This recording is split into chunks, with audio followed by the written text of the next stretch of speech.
Hey everybody, Chris Mary Coast here, and in this video, I'm going to show you and tell you how to speak English fluently. So let's go. Let's see how fluent we can speak. All right, let's go. Oh, look at me, Deezy. I'm speaking English fluently.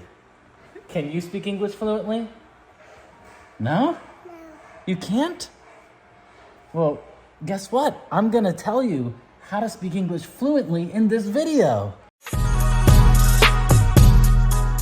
In the last 12 years that I've been teaching English, about 10,000 different people have asked me to help them speak English more fluently. And most of them understand how to do it. I mean, the process, the system is simple. You don't have to really understand a lot about languages or anything else to use this system. It's basically just go out and practice, right? Practice makes perfect, we say in English. But the hard part of practice makes perfect is the practice part. It's not about knowing how to do it. It's about actually doing it. So if you're watching this video, I hope that you're one of the people who's going to use the information about how to speak fluent English and actually do that. Take the steps and put it into practice and get the result and make it worth your time to watch this video and to do those steps. Speaking fluently is something that people always ask about because they don't really understand what it means. Fluent means that it flows like water. The way that water moves in the ocean or in a river, this is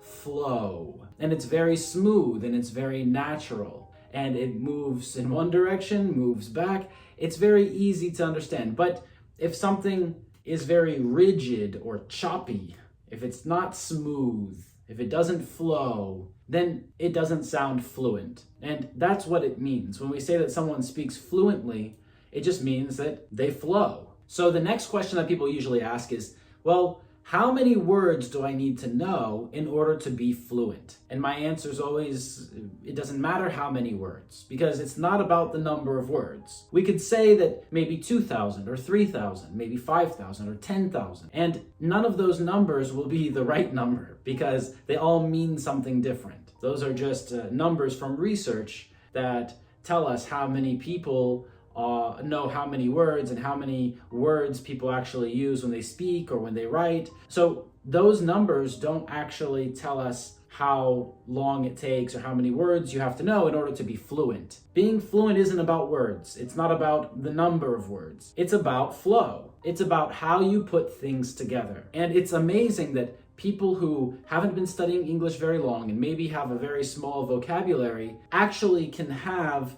more fluent English than people who have a larger vocabulary and have been studying for a longer time. And that happens a lot with people who focus mostly on what they learn in books. They don't put it into practice in real life. They don't go out and use it. If you just learn it from a book, if you just study it, then it's always going to be that kind of knowledge for you. It's always going to be this thing that's in the back. It's not active. It hasn't been activated and you're not using it. So that's the difference, is that fluent language, it comes from someone who uses this language actively. The more actively you use it, the more fluent you'll sound. And sure, in the beginning, maybe you'll be making some mistakes, and it doesn't mean that you can actively use it one day and become fluent in one day. No, you need time and you need practice. All of those things that you already know. Before you clicked on this video, you already knew that you need time and practice. You need to go out and speak with people. And that's the most important thing. That's how you're going to gain fluency and improve your language knowledge and how you use the language. So everybody already knows that, but doing it is another story, right? So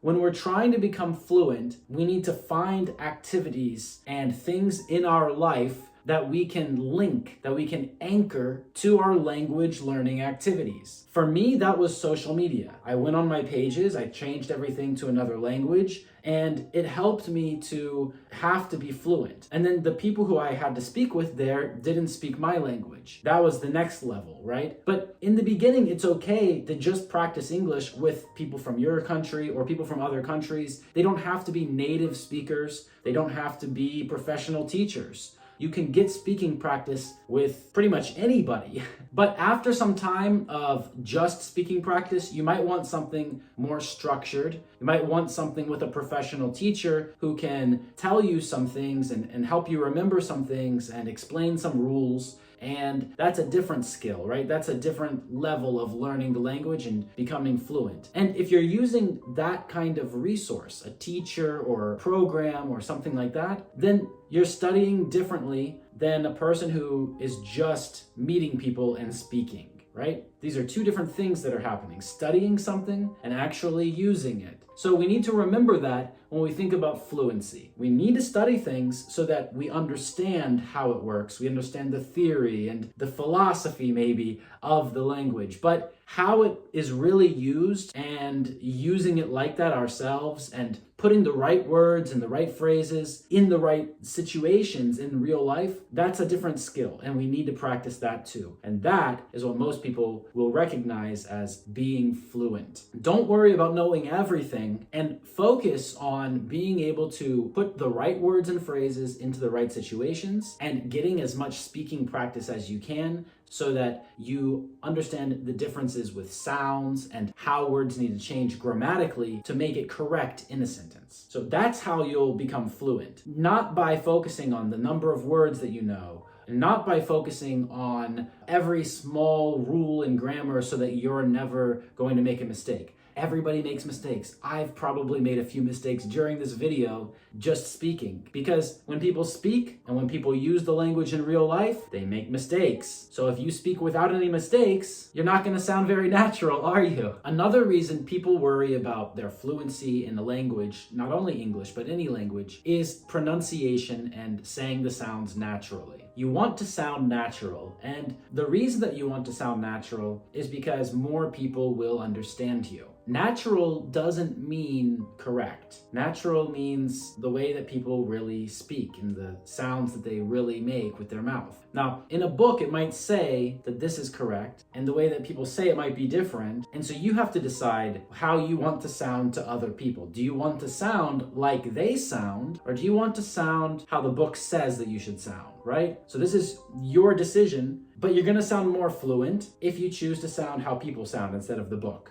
And people who focus too much on learning academic language and high-level language and formal language, they usually can't find a lot of situations where they can use those things, and then they try to use them in informal situations, and it sounds like they don't know the language. Another big part of speaking fluently is knowing some inside jokes. Inside jokes in English, this means jokes that only a small group of people know. For example, maybe I have a friend John and another friend Mike, and only the three of us have a special joke about something. So if we say a special word, then we will all laugh and other people won't understand what we're talking about. This is called an inside joke. Now, in English, we also have a lot of inside jokes. What I mean is we have a lot of idioms. We have a lot of phrasal verbs. We have a lot of different words that could have a lot of different meanings. So you could change the meaning or think of the same thing differently and send a different message or have a different meaning that you communicate. So understanding these things and using them, basically putting the right words and phrases into the right situations, is a big part of fluency. Now, how do you get there and how do you learn that? You only learn it by practicing it and taking risks where you're probably going to be wrong. I remember a few times when I tried to take this risk and use something that I thought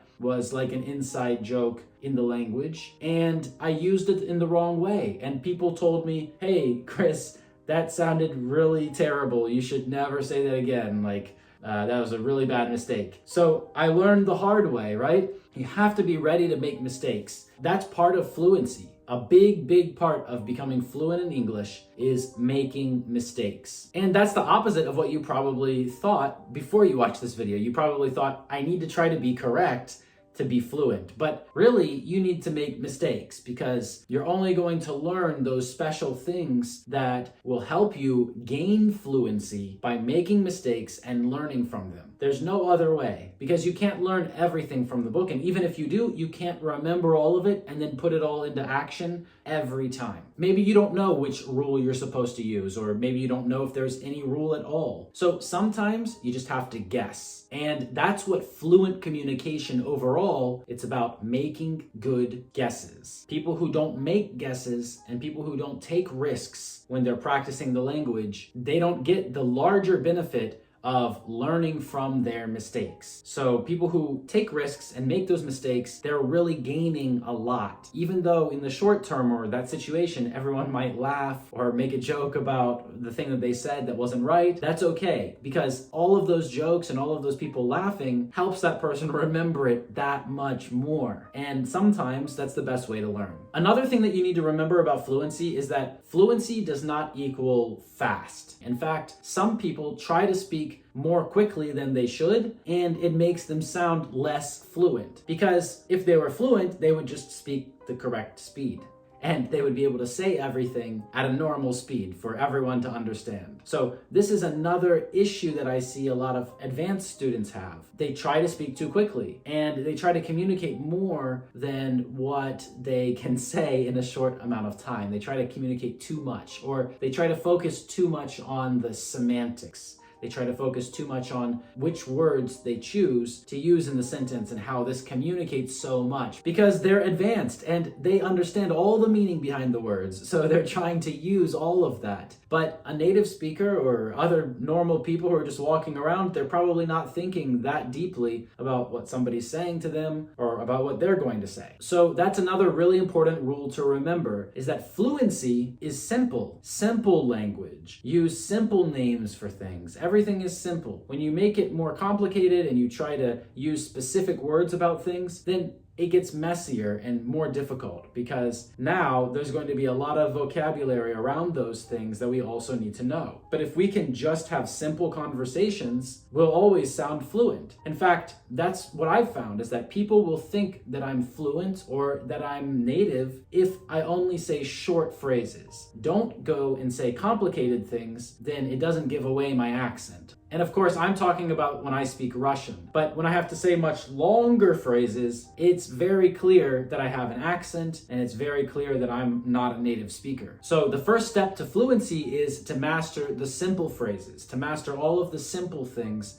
and to be able to say them correctly with the right grammar, the right intonation, pronunciation, all of that. We have an idiom in English, we like to say, you have to walk before you run. And that's another thing that people who are trying to become more fluent usually have a problem with too. They're trying to do things in a very complicated way. They're trying to use complicated, advanced vocabulary because they don't have any other opportunities to do it. So they're trying to find the right situation, and they're overusing phrases that we don't use very often. They might be trying to use technical language, or they might try to fight about the meanings of words or about what someone means specifically, and they try to focus on the meaning. This is not fluency. This is just advanced knowledge of the language, but fluency and using it day to day is much simpler than that. Now, that doesn't mean that we never use those advanced things. Sure, in other situations, that's what makes you fluent or not. Not in the way that advanced students usually do this. So the difference between being fluent and being advanced, which is just a level of knowledge and a level of having studied the language, right, as a student of the language, these are different things. Fluency is about flow. So an advanced student could be fluent and could know all of these things. But an advanced student could also not be fluent and try to do lots of things that they've learned as an advanced student instead of just doing the hard work of practicing. So at the end of the day, how do you become fluent? Everybody already knows it before they watch a video. You need to practice. But how are you going to do that? What's your plan? What are your next steps? Because the next steps that you take are going to decide what result you'll get. Thank you so much for watching this video. Make sure you press like, press subscribe, and leave a comment down below if you have another question. And while you're going down to the comments section, make sure you stop and check out the description of this video. You'll find 3 important links there. The first link will take you to a 16-minute video that explains why you can understand things that I say, but you might not be able to understand other native speakers in the news and films and other things like that. The second link will take you to my speaking program called English Every Day, where you can practice speaking with me and other professional native teachers, and you can get all the practice that you need to sound more fluent. And then the third link will take you to my free speaking clubs, because I've set up a community of speaking clubs on Facebook that you can join for free. Thanks again for watching. Subscribe for more videos, and I'll see you in the next one. Bye-bye.